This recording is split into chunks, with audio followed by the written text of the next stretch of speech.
Solution और इसके आज हम इम्पोर्टेंट क्वेश्चंस के बारे में डिस्कस करेंगे। तो चलिए टाइम वेस्ट करे बिना सबसे फर्स्ट हम बात करेंगे शॉर्ट आंसर टाइप क्वेश्चंस की। शॉर्ट आंसर टाइप क्वेश्चंस में फर्स्ट क्वेश्चन है हमारे पास, what happens to the vapour pressure of a liquid on increasing the temperature. जब हम किसी लिक्विड का वेपर प्रेशर इंक्रीज करते हैं तो उसके लिए हमें पता है टेम्परेचर को हमें क्या करना पड़ता है, इंक्रीज करना पड़ता है, क्योंकि टेम्परेचर जैसे आप इंक्रीज करोगे ज़्यादा वेपर्स बनेंगे। तो हम बोल सकते हैं यहाँ से कि जो टेम्परेचर होगा उसके इंक्रीज होने से आपका वेपर प्रेशर भी क्या होगा, रेगुलर इंक्रीज होगा। तो इसका सिंपल सा आंसर है। नेक्स्ट क्वेश्चन है हमारे पास second, give two examples of ideal and non ideal solution. तो आइडियल सॉल्यूशन और नॉन आइडियल सॉल्यूशन के आपको दो एग्जाम्पल याद होने चाहिए, जिसमें सबसे फर्स्ट है आपका आइडियल सॉल्यूशन के एग्जांपल। तो आप बिल्कुल सिंपल दे सकते हो, एल्कोहल एल्कोहल, एल्केन एल्केन, यानी कि मिथेनॉल प्लस इथेनॉल और n hexane plus n heptane. Non ideal solution के लिए आप क्या करो, एल्कोहल वाटर ले लो, तो methanol plus water, ethanol plus water. ये हमारे पास आइडियल और नॉन आइडियल के एग्जाम्पल्स हो गए। थर्ड है हमारे पास, what happens to vapour pressure of water if a tablespoon of sugar is added. जब हम क्या करेंगे, किसी वाटर के अंदर कोई दूसरा सब्सटेंस ऐड करेंगे तो पहले तो हमारे पास वाटर के प्योर वेपर्स बन रहे थे, अब उस शुगर के ऐड हो जाने से आपके वेपर्स में क्या आएगा, डिक्रीज होगा। तो यहाँ पे वेपर प्रेशर क्या हो जाएगा, उसका डिक्रीज हो जाएगा। तो चलिए हम नेक्स्ट क्वेश्चंस की तरफ चलते हैं। क्वेश्चन नंबर 4 है हमारे पास, write the formula to calculate the mole fraction. तो मोल फ्रैक्शन को हम तभी समझ सकते हैं जब हमें फ्रैक्शन का कॉन्सेप्ट क्लियर है। जैसे कि हम जानते हैं फ्रैक्शन के अंदर, जैसे कि हमारे पास ये आपका ब्रेड है, अगर इसके मैं 4 पार्ट करता हूँ, इसका मतलब हमारे पास कितने पार्ट है, 4।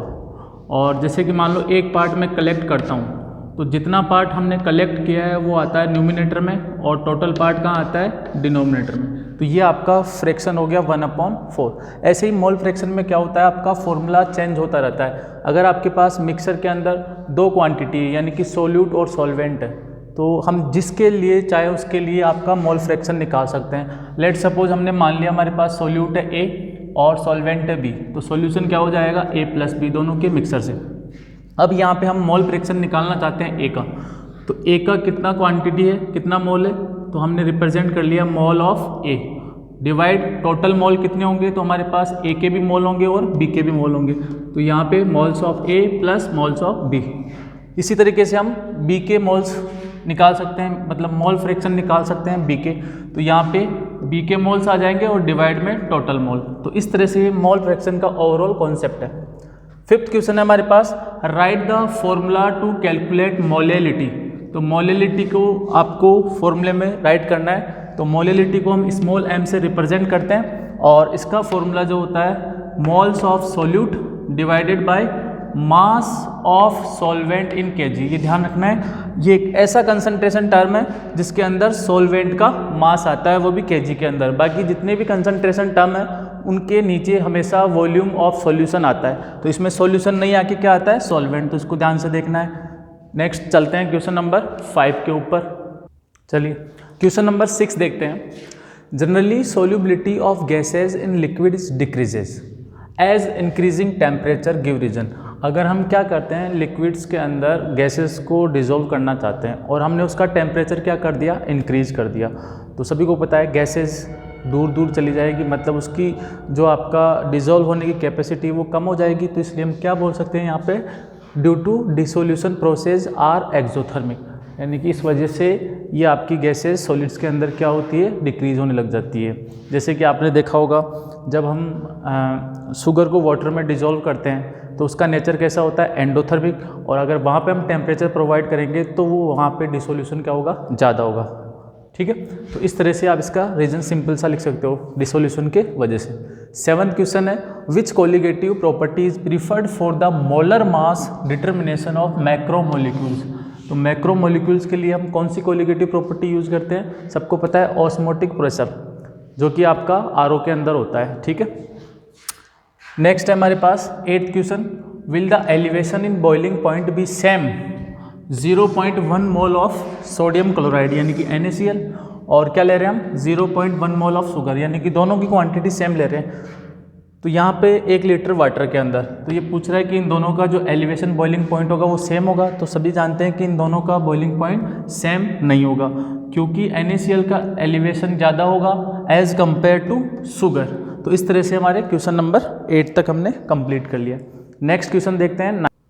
नेक्स्ट क्वेश्चन हमारे पास 9, blood cells collapse when suspended in saline water give reason, यानी कि जो आपकी ब्लड सेल्स होती है वो सेलाइन वाटर के अंदर कोलैप्स हो जाती है, यानी कि आपका फट जाती है। तो उसका क्या कारण है? तो इसका कारण है आपका ऑस्मोसिस। तो ऑस्मोसिस के कारण ये आपका फट जाती है। 10th क्वेश्चन है, write the definition of azeotropic mixture. अब ध्यान से समझना है एजियोट्रोपिक मिक्सर क्या होता है, और यही क्वेश्चन नंबर आपका 12 है। Can we separate the compound azeotropic mixture by fractional distillation, यानी कि एजियोट्रोपिक मिक्सर को क्या हम फ्रैक्शनल डिस्टिलेशन से सेपरेट कर सकते हैं? इसको एक्सप्लेन करना है। तो इन दोनों का आंसर सेम है, दोनों के अंदर ही आपको एजियोट्रोपिक मिक्सर की डेफिनेशन लिखनी है। तो देखो सबसे पहले, a binary mixture having the same composition in liquid and vapour phase and boil at constant temperature in case it is not possible to separate the components by fractional distillation, यानी कि जो आपके एजियोट्रोपिक मिक्सर होते हैं इनको हम fractional distillation से separate नहीं कर सकते हैं। इसका कारण है कि आपका इनका जो वेपर फेज होता है और जो इनका बॉइलिंग पॉइंट होता है वो दोनों आपका सेम होता है। तो सेम कंडीशन पे हम अलग अलग इनको फ्रैक्शनल नहीं कर सकते हैं। तो इन दोनों क्वेश्चन नंबर 12 और 10 का सेम आंसर होगा ये वाला।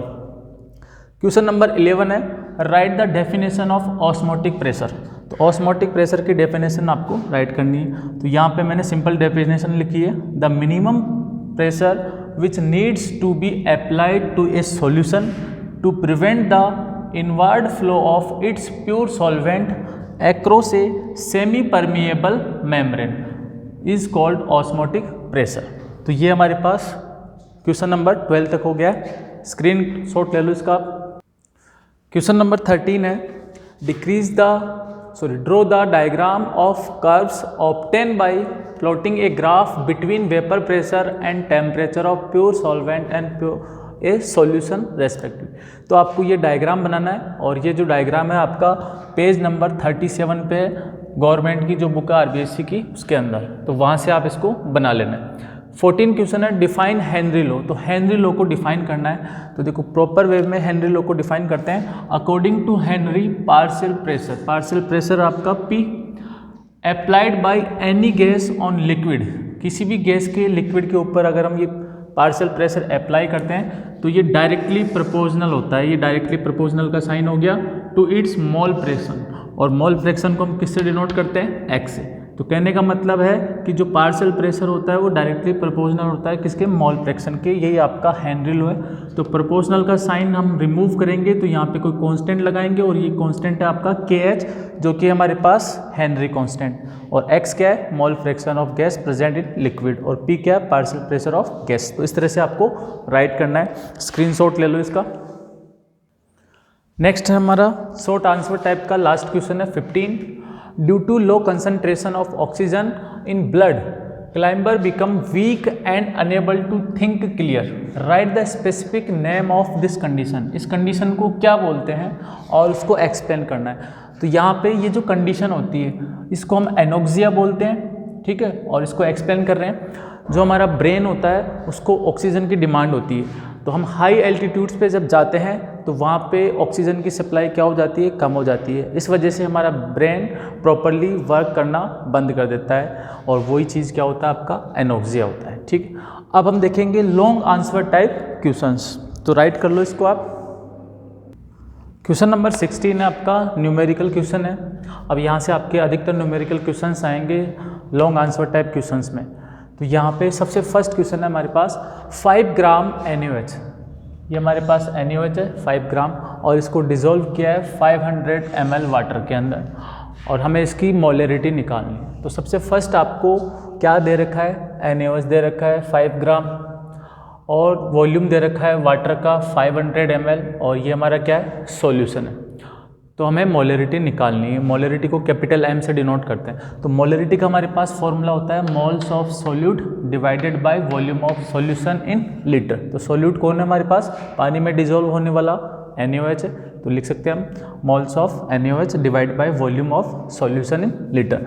तो देखो मोल्स कैसे निकालते हैं, तो सोल्यूट के मोल्स निकालना है तो मोल के लिए हम क्या करेंगे, यहाँ पे मोल का फॉर्मूला होता है गिवन मास, जो भी सोल्यूट है आपका उसका गिवन मास लिखना है और उसका मोलर मास।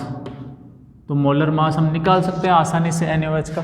तो यहाँ से ये फॉर्मूला हो जाएगा मोल्स ऑफ सोल्यूट, यानी कि मोल N की जगह पे हम राइट कर सकते हैं W/m0, और ये volume of solution in litre, ये लीटर के अंदर है आपका। तो यहाँ से मास कितना गिवन है हमें NaOH का 5 ग्राम, और इसका मोलर मास कितना है तो आप निकाल सकते हो 23 + 16 + 1, तो ये आ जाएगा आपका 40। और वॉल्यूम को लीटर में चेंज कर लिया हमने, यहाँ पे कितना आ जाएगा 1000 से इसको डिवाइड कर देंगे तो 0.5 आ जाएगा, या आप लिख सकते हो 500/1000, तो 1000 ऊपर चला जाएगा, कैसे भी आप इसको कर सकते हो। तो जब हम इसको सॉल्व करेंगे तो हमारा आंसर आ जाएगा 0.25, और यूनिट लगा देंगे हम कैपिटल M यानी कि मोलरिटी, या आप ये भी लिख सकते हो मोल्स अपॉन लीटर इनवर्स। ठीक है, तो जो भी आप यूनिट लगाना चाहते हो वो लगा सकते हो। राइट कर लो इसको। देखो क्वेश्चन नंबर 17 है, 30 gram of ethanoic acid present in 100 gram of water. तो ये हमारे पास सोल्यूट है और इसके अंदर हम मिला रहे हैं इसको, तो ये हमारे पास सॉल्वेंट हो गया। और डिटरमाइन करना है हमें मोलेलिटी, तो यहाँ पे हम इसका सॉल्यूशन राइट कर रहे हैं। तो मोलेलिटी सबसे पहले तो गिवन क्या है हम देख लेते हैं। इथेनोइक एसिड 30 ग्राम है हमारे पास। इथेनोइक एसिड क्या होता है फॉर्मूला CH3COOH, और ये कितना ग्राम है हमारे पास 30 ग्राम। इसके बाद हमारे पास वाटर का मास दे रखा है, तो मास ऑफ वाटर, और ये हमारा एज क्या है सॉल्वेंट है 100 ग्राम। क्या करना है हमें, मोलेलिटी निकालनी है, यानी कि स्मॉल m निकालना है आपको।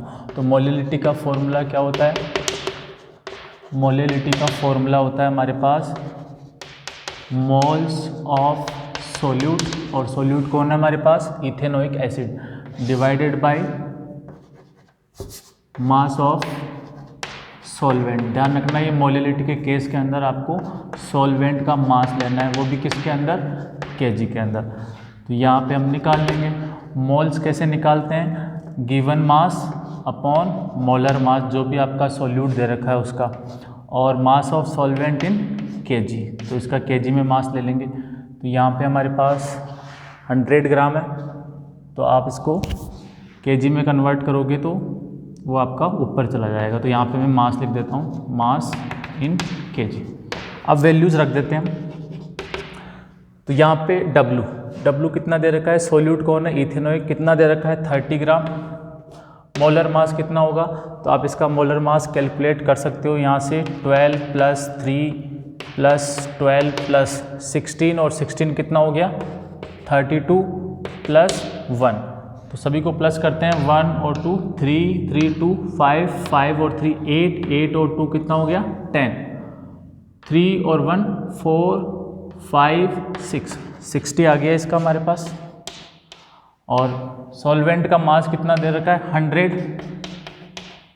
अब इसको kg में कन्वर्ट करेंगे तो 1000 से डिवाइड करेंगे तो 1000 कहाँ चला जाएगा ऊपर, तो यहाँ से कैंसिल कर दो जो कैंसिल हो रहा है उसको। तो यहाँ से हमारे पास आ गया 3/6, 3/6।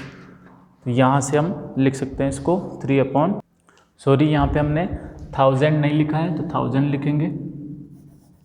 ठीक है, अब काट देते हैं इसको, 2 0 से 2 0 कैंसिल, 0 से 0 कैंसिल। अभी ऊपर आपका 3 × 10 बचा है, 30 डिवाइडेड बाई 6।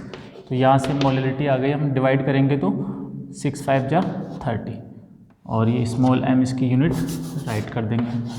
तो इस तरीके से आपका ये क्वेश्चन कंप्लीट हो गया है, राइट कर लो इसको।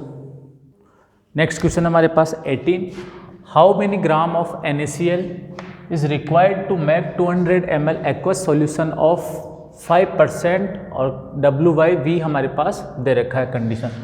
तो देखो W/V हो या आपका W/W हो या V/V हो, ऊपर हमेशा सॉल्यूट होता है और नीचे हमेशा सॉल्यूशन रहेगा। तो हमें ग्राम में पूछा है NaCl का वेट, अगर हम 5% ये ले तो सबसे पहले जो दे रखा है उससे क्या करेंगे हम, देखो 5%, अब आपका कौन है NaCl,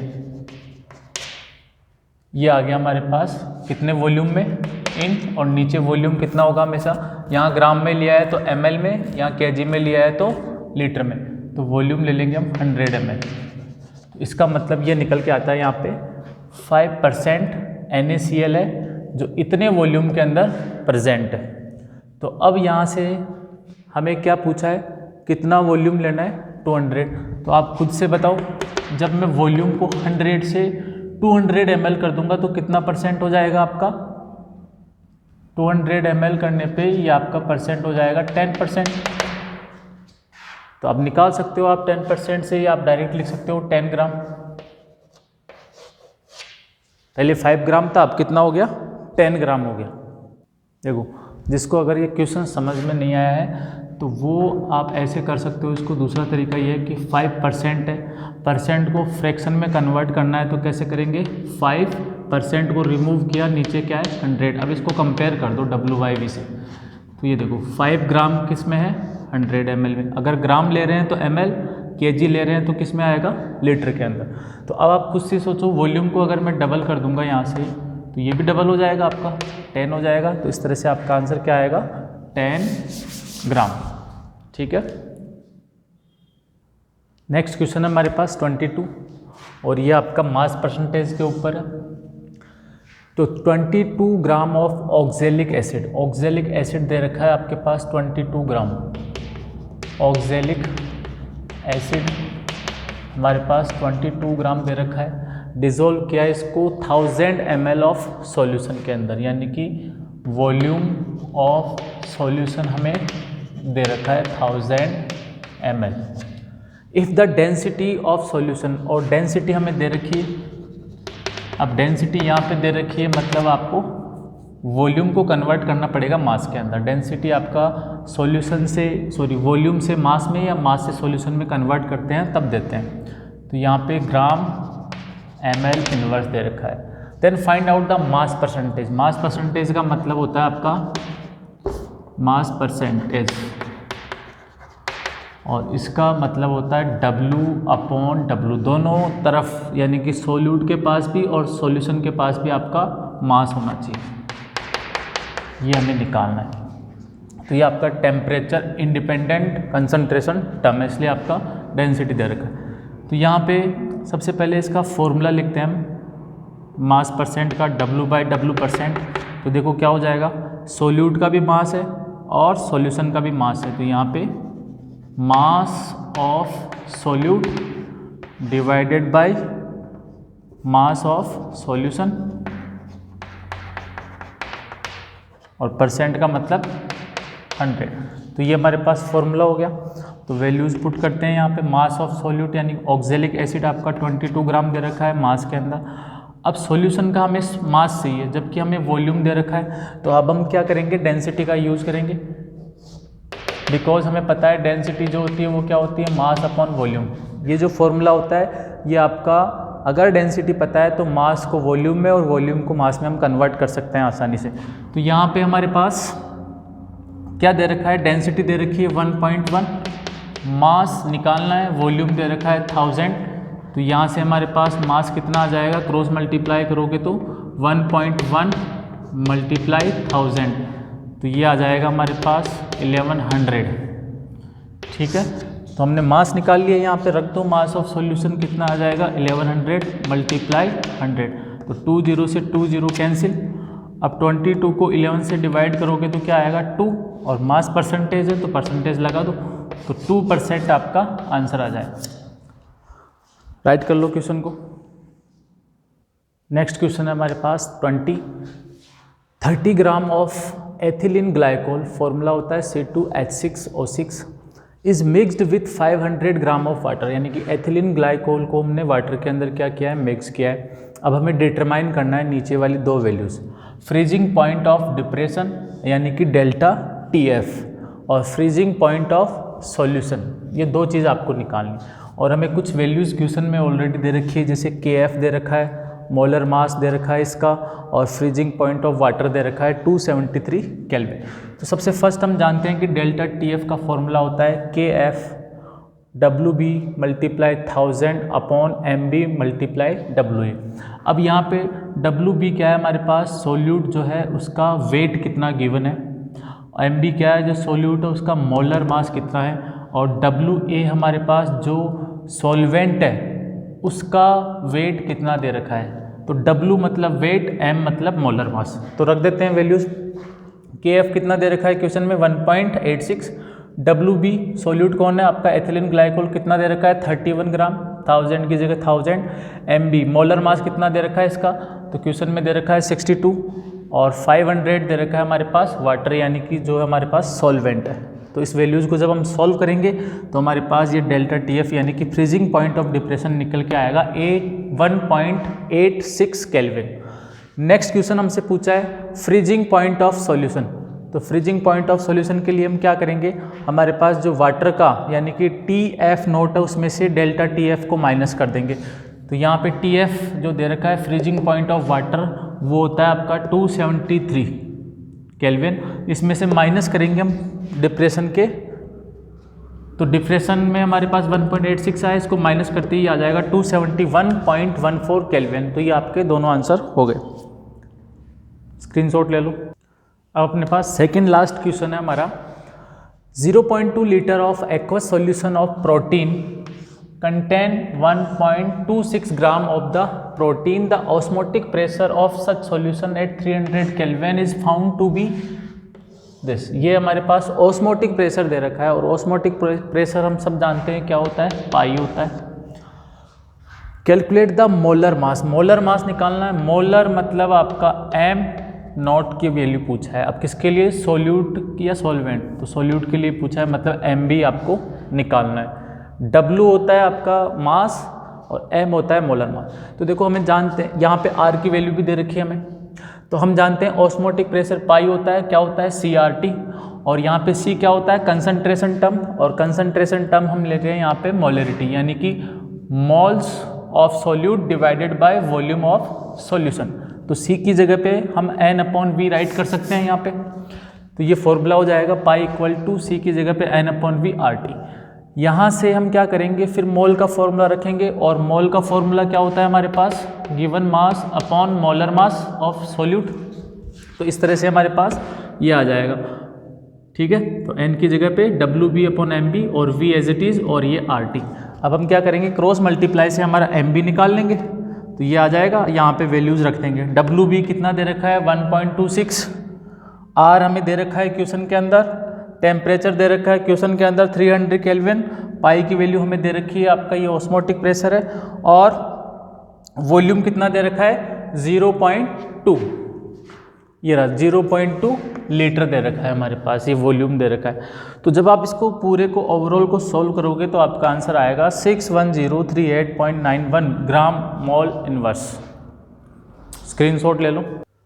लास्ट क्वेश्चन है हमारा इस चैप्टर का, osmotic pressure of solution is 0.0821, यानी ऑस्मोटिक ऑस्मोटिक प्रेशर आपको दे रखा है 0.0821 और इसको हम पाई से डिनोट करते हैं। एट ए टेम्परेचर, और टेम्परेचर दे रखा है हमें 400 केल्विन।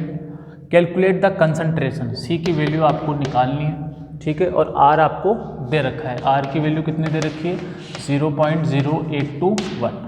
तो हम ऑस्मोटिक प्रेशर का फॉर्मूला लगाएंगे, तो फॉर्मूला होता है पाई इक्वल टू CRT। तो यहाँ से कंसंट्रेशन C को निकाल लेंगे, तो R और T मल्टीप्लाई में उधर जाते ही आपका डिवाइड में हो जाएगा। फॉर्मूले में वैल्यूज़ पुट करते हैं, सबसे फर्स्ट ऑस्मोटिक प्रेशर को पुट करते हैं, तो 0.0821 डिवाइड R की वैल्यू कितनी है 0.0821 मल्टीप्लाई टेम्परेचर कितना आपका 400, तो ये तो कैंसिल हो गया।